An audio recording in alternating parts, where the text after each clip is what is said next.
Risk, disruption, and crisis.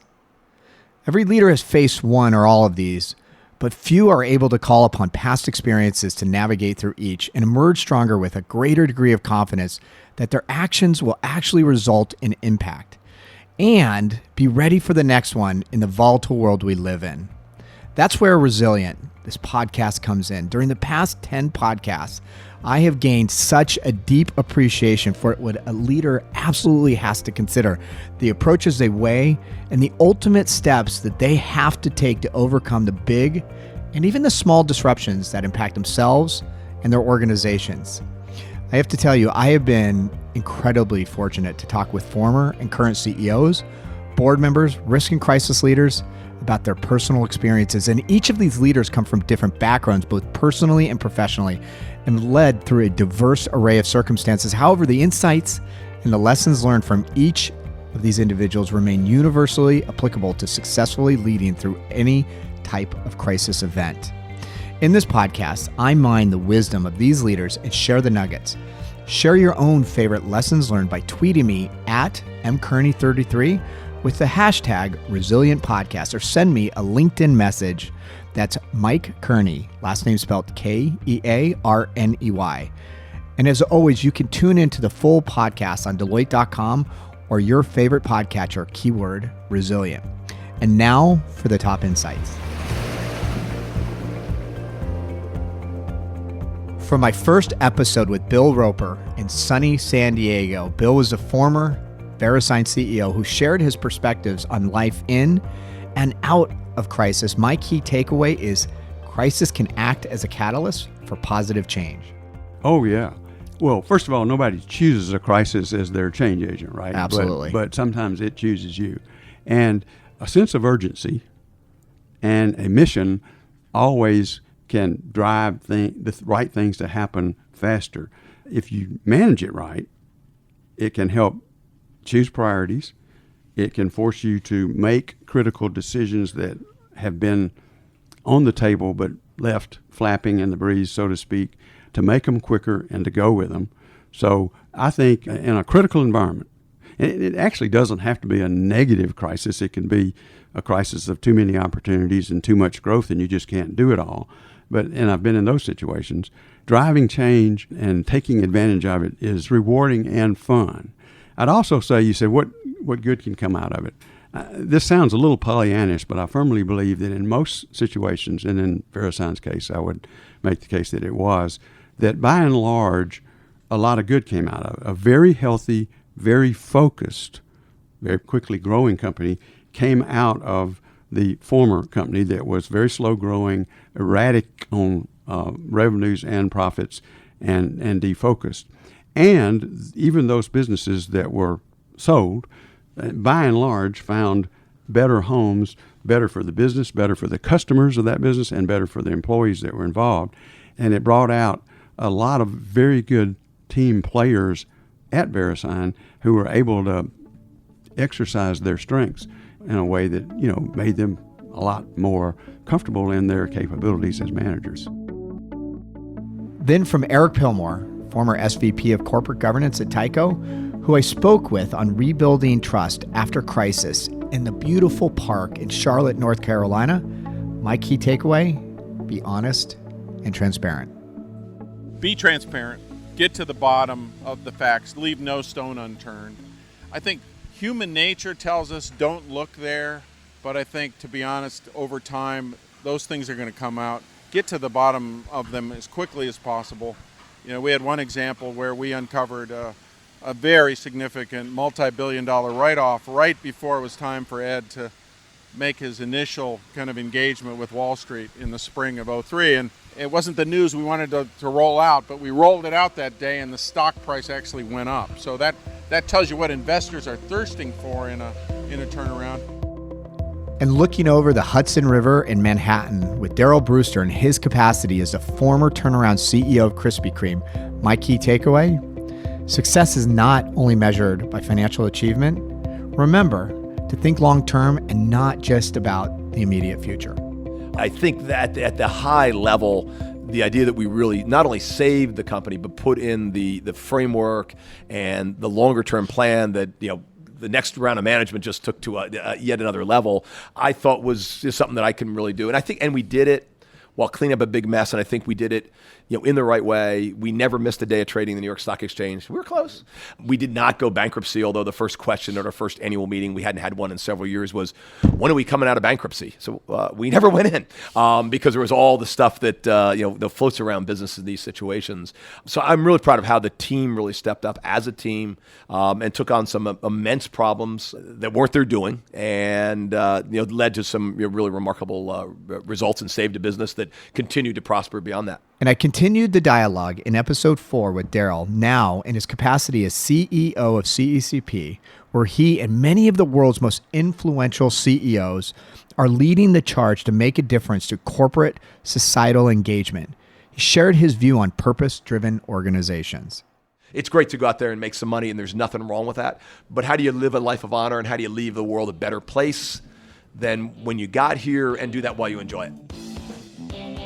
And who could forget the sage wisdom of Keith Wandell, former CEO of Harley-Davidson, on value-focused leadership. My key takeaway: humility and an ability to empathize, regardless of your position, is so important as a resilient leader. It was always embarrassing to me when somebody would treat me like I was on a golden platter or something because I was a CEO.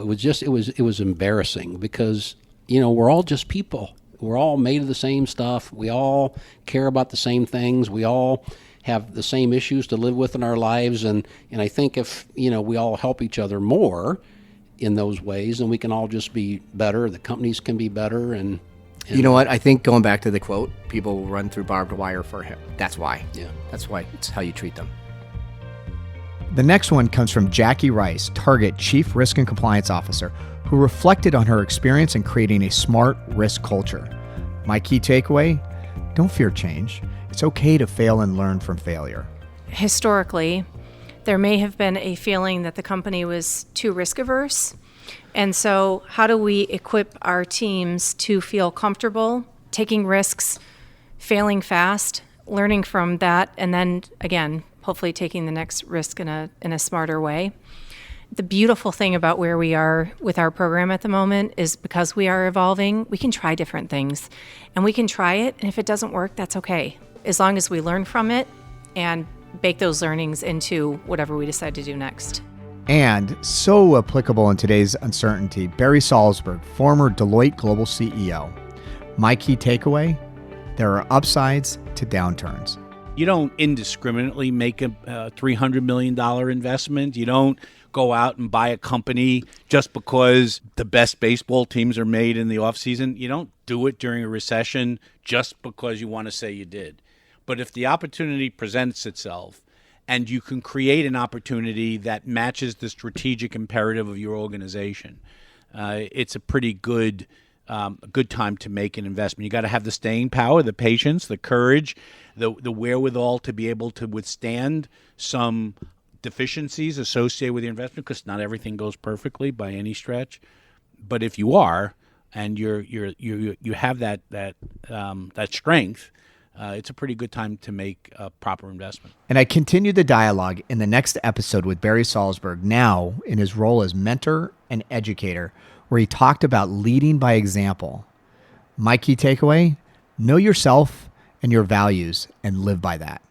I have this view, and which is why I make this at the very beginning of my course, that when you're a leader and you engage in interactions with people, build teams, make decisions, drive culture of the organization, respond to crises, whatever, you don't want to sit down and then say, well, who am I? Sure. And how should I go about making this decision? You want to just go about making the decision. And you want to do that knowing that it's founded on a set of values that will serve you well over time. And so I tell everybody that, you may think it's a waste of your time right now to put this down on paper, but trust me, in a year from now or 2 years from now, 3 or 5 or 15, you're going to look back, and I tell them you should even memorialize it and keep it on a little card if you could. I have not done that, honestly, but I'm every time I think about it, I should. What are your values? Keep it in your pocket and kind of remember this is who you are. And when you routinely do things that demonstrate that those values are you may not need that card, but I think by and large it's a good thing. And the key takeaway, diverse perspectives are important. I think that it really does give food for thought that creates an outcome that would be better than not having that input from diverse perspectives. And by the way, today diversity is so much more than what diversity meant when I was a young professional. It isn't just gender, it isn't minority or ethnic diversity, it's sexual orientation, it's age, it's thought, it's new category, introvert versus extrovert. I mean, I can go on and on and on about the categories of diversity and how important it is to tap into high quality thinkers that are from a different kind of category, however you want to define it, as you are. And I had a great conversation with Mark Riley, Louisiana's Deputy Director of Disaster Recovery, who shared his view on building a foundation of trust. My key takeaway: leading an effective team is not about dictating, but using the collective strengths of the individuals within the team. Another general I worked with one time, I asked him, I said, well, how did you become general? And he said, because I'm a generalist. He says, I know a little bit about everything, but I know I don't know everything. So I surround myself with experts that know, and I listen to them as I'm making my decisions. And I thought that was a great piece of advice. But you've seen leaders that come in and I know everything, and so just listen to what I have to say and do it. And to me that misses the organizational imperatives that are already there in place. The idea of a team is going to be more successful than an individual is, and it misses that if you just come in and dictate. And from Mandeep Grewal, head of customer experience for United Airlines, who shared her view about enhancing the customer journey. My key takeaway: genuinely caring. People remember how you made them feel. Ultimately, it comes down to whether we are being able to make that subtle connection with our customers, right? And whether they see how genuine we are in our outreach to them and how genuinely we care about them in the times like when you describe, when you have delays and things like that are out of our control even. What you described is very interesting because we've been seeing more and more stories like that come our way. In fact, I think just last week I got another email, where a customer was absolutely praising this pilot and just talked about how he had observed one of our pilots in the gate area going around and seeking out children and giving them extra wings and talking to them. And not only that, then he helped, one of our elderly customers actually onto the plane and settle her down. And this customer's observing this. And he was like, this was just absolutely phenomenal. And we're very proud to say more and more we're hearing about these stories, and they're just absolutely incredible. Those things, those small things are very big things. They're the ones that make all the difference in how our customers perceive us. And they see that, we're just not a company that's just running a business. We're a company that actually cares. Well, those are my top 10 insights from the first wave of the Resilient podcast series. I hope you find the personal stories about how these dynamic individuals led through crisis, navigated through disruption, and managed through significant risk events. I know I've gained a deeper appreciation for their struggles, and I am so pleased to be able to share their transformation stories. Thank you for listening to Resilient, a Deloitte podcast produced by our friends at Rivet Radio. You can hear us by going to Deloitte.com or many of the other podcast outlets, iTunes, Stitcher, SoundCloud, and more. And if you happen to like the episodes, please rate, comment, and share. Share with your friends, share with your family, share with your colleagues. Also, hit me up on LinkedIn or Twitter. I've been getting great input from all of you. Ideas around what guests I should be bringing on, ideas for the podcast. Please keep it coming. I've actually met a lot of new friends, so hit me up. My last name is spelled Kearney, Kearney. Michael Kearney on LinkedIn, mkearney33 on Twitter, or just Michael Kearney. Please keep the feedback coming. It is unbelievably helpful. And remember, leaders who embrace risk improve performance and are more prepared to lead confidently in the volatile world we live in.